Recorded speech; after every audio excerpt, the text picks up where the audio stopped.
蔡总统甲麦卡锡会面，花式有专题报道，希望咧乡亲呢做伙来关心。讲到蔡文总统呢，要伫7月头早甲美国众议院的议长麦卡锡见面，会写下台湾总统甲美国众议院的议长头一摆伫美国领土会晤的记录。这个代志当然引起中国的不满。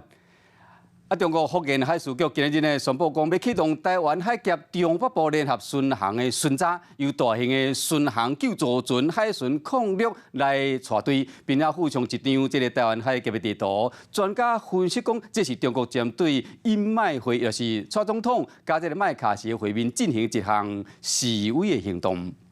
Hello， 大家好，我是乃瑜，要教给大家2个任务。第一个，华视新闻的脸书专页，你按赞了吗？